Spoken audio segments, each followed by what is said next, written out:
South Korea एक amazing country है।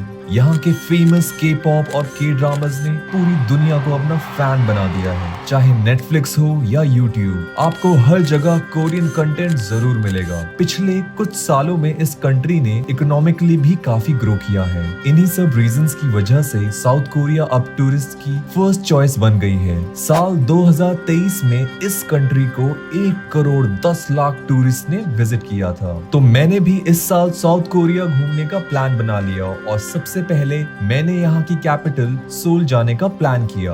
Soul एक वाइब्रेंट सिटी है जहाँ पर गैंगनम में अमेजिंग 2 दिन गुजारने और वहाँ के local tour and delicious cuisines try किया, जिसकी वीडियो ऑलरेडी मेरे चैनल पर है। आप चाहो तो वो वीडियो जाकर देख सकते हो।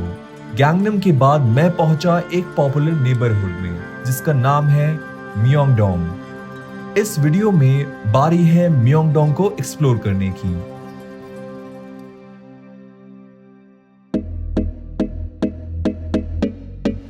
म्योंगडोंग सोल के हार्ट में लोकेटेड एक वाइब्रेंट डिस्ट्रिक्ट है जिसे यहाँ का शॉपिंग डिस्ट्रिक्ट कहा जाता है। ये अपनी भीड़ भाड़ भरी गलियों, dazzling lights, incredible fashion stores, beauty shops और टेस्टी फूड्स के लिए जानी जाती है। इन सब के अलावा ये जगह एक कल्चरल हॉटस्पॉट भी है जो साउथ कोरिया के डायनेमिक लाइफस्टाइल की एक झलक पेश करता है। चाहे कोई टूरिस्ट हो या लोकल सिटीजन, ये जगह अब एक मोस्ट विजिटेड डेस्टिनेशन बन गई है। गैंगनम से म्योंगडोंग करीब 10 किलोमीटर दूर है, तो कैब मेरे लिए बेस्ट ऑप्शन था यहाँ पहुँचने के लिए। और मैं ठहरा था लोटे सिटी होटल में। ये होटल मुझे काफी पसंद आया। मेरे रूम से आप बाहर का व्यू देख ही सकते हैं। लोटे नाम से आपको यहाँ पर बहुत कुछ देखने को मिलेगा। मैं यहाँ पहुँचने के कुछ देर बाद ही निकल गया था एक फेमस प्लेस को विजिट करने के लिए जिसका नाम गयोंगबोकगंग पैलेस है। होटल से पैलेस तक का वॉकिंग डिस्टेंस अराउंड 30 मिनट तक का था, तो मैंने एक छोटी सी वॉक कर ली। बाहर निकलते ही एक बहुत प्यारा सेटअप दिखा जिसमें स्क्विरल्स थी। रास्ते में हमने फूड कैफे में नूडल्स भी खाए। अब मैं वॉक करते हुए आगे की ओर बढ़ा तो चोंगीशॉन स्ट्रीम के पास पहुंचा। आप मेरे पीछे देख ही सकते हैं कि ये कितना खूबसूरत नजारा है। ये 11 किलोमीटर लंबी स्ट्रीम है जो सोल से होकर बहती है। दोनों तरफ बिल्डिंग्स के बीच में बहती ये स्ट्रीम एक अलग ही व्यू देती है।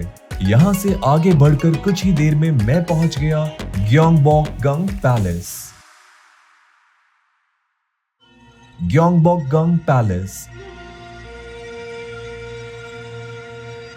ये पैलेस जोसियोन डायनेस्टी का सबसे प्राइमरी पैलेस है। 1392 में इस डायनेस्टी की स्थापना के बाद 1395 में इसे बनाया गया था। गयोंगबोकगंग वर्ड का मतलब होता है नए डायनेस्टी का भाग्य अच्छा होगा। 1592 में जापानीज इन्वेजन के दौरान ये पैलेस तहस नहस हो गया था। लगभग 270 साल के बाद इसे रिस्टोर किया गया था। इस पैलेस में एंटर करने के 4 गेट्स हैं। पहला ग्वांगवामुन गेट जो कि मेन गेट है, दूसरा योंगशुमन गेट, तीसरा सिनमुमुन गेट और चौथा गेट नेशनल फोक म्यूजियम एंट्रेंस है। अंदर घुसते ही पैलेस का एक बड़ा सा गेट है जिसमें एंटर करने के बाद मैंने ऊपर सीलिंग पर बहुत ही प्यारा पेंटिंग वर्क देखा जो देखने में किसी बर्ड की शेप का लग रहा था। यहाँ आपको ट्रेडिशनल कोरियन स्ट्रक्चर के बेहतरीन एग्जाम्पल्स देखने को मिलेंगे। इसके अलावा यहाँ पर मैंने 12 ज़ोडिएक साइंस के स्टैचूज भी देखे जो टाइम और डायरेक्शन के सिंबल माने जाते हैं और इसमें कोरियंस काफी विश्वास रखते हैं। जोसियन पीरियड के दौरान इन साइंस को एनिमल डिजाइन्स में रिप्रेजेंट किया गया था। यहाँ मैंने पुराने टाइम के हट्स भी देखी जिसमें पुराना सामान रखा था। यहाँ हर तरफ कुछ न कुछ इंटरेस्टिंग था।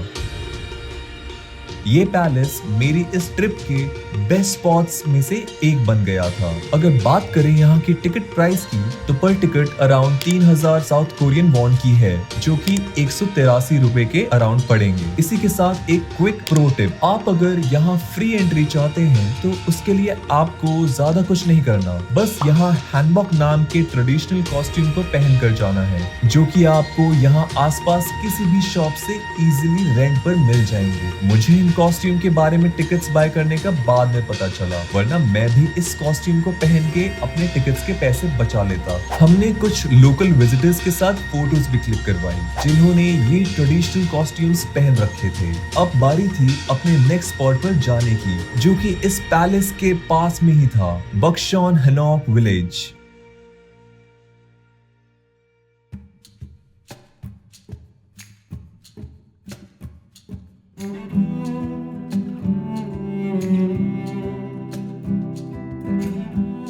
Welcome to the most popular traditional village of Seoul, जिसका नाम है बक्शौन हनोक विलेज।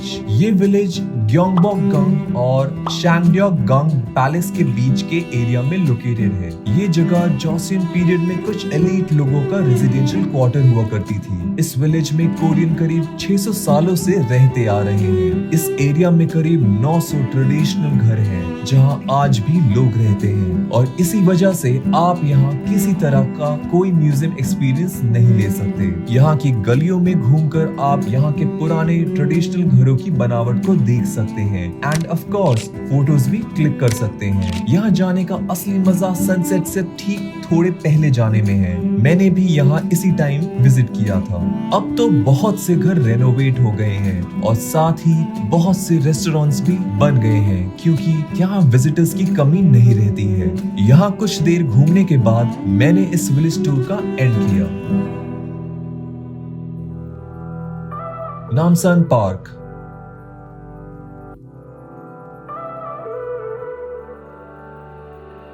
नामसान पार्क सोल के इंपॉर्टेंट प्लेसेस में से एक है।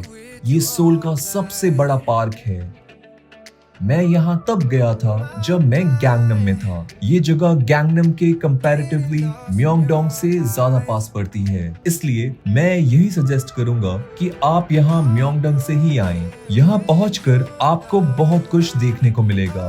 ये पार्क बहुत बड़ा है। यहाँ जाते ही मुझे सबसे पहले दिखा एन टावर। इस टावर से आप सोल सिटी के पैनोरामिक व्यूज ले सकते हैं। इसके बाद मैंने वो वॉल देखी जो ताइजो ने बनवाई थी। ताइजो जोसिन डायनेस्टी के फर्स्ट किंग थे। उनके रूलिंग टाइम में इस जगह को एक होली प्लेस माना जाता था, इसलिए इस जगह को इन्वेडर्स से प्रोटेक्ट करने के लिए उन्होंने एक फोर्ट्रेस वॉल बनवाई थी। उस वॉल का कुछ हिस्सा आज भी यहाँ मौजूद है। इस वॉल के साथ बनी स्टेयर्स पर चढ़ते हुए मैं काफी ऊपर एक व्यूइंग पॉइंट पर पहुंच गया था, जहां से मुझे बहुत ही अच्छा नजारा दिख रहा था। इसके अलावा आप यहाँ कोरियन हिस्ट्री के इम्पोर्टेंट पर्सनालिटीज के स्टैचूज भी देख सकते हैं। ये एक मस्ट विजिट प्लेस है, स्पेशली रात में, क्योंकि रात के टाइम में यहाँ अच्छी खासी लाइटिंग रहती है और पूरा का पूरा पार्क जगमगा रहा होता है। साउथ कोरिया टूरिस्ट के लिए सरप्राइजेस से भरा हुआ है और इन्हीं सरप्राइजेस को एक्सप्लोर करने के लिए मेरी इस कोरियन ट्रिप पर अभी काफी प्लेसेस बाकी हैं, जैसे कि DMZ यानी डीमिलिटराइज्ड जोन। ये साउथ कोरिया और नॉर्थ कोरिया के बीच दुनिया की सबसे हेविली गार्डेड बॉर्डर्स में से एक है। इसके अलावा मैंने Nami island, Jeju island, Busan etcetera भी एक्सप्लोर किया और साथ ही मैंने ट्राई किया यहाँ के डिलीशियस कुजीन्स जो दुनिया भर में फेमस हैं। तो इन सारी चीजों के वीडियोस एक एक करके मेरे चैनल पर आते रहेंगे, बट उन वीडियोस की अपडेट पाने के लिए आपको करना पड़ेगा मेरे चैनल को सब्सक्राइब। और मेरी म्योंगडोंग वाली ये ट्रिप आपको अच्छी लगी हो तो इस वीडियो को लाइक कर दीजिए। मिलता हूँ आपसे नेक्स्ट वीडियो में। Bye bye.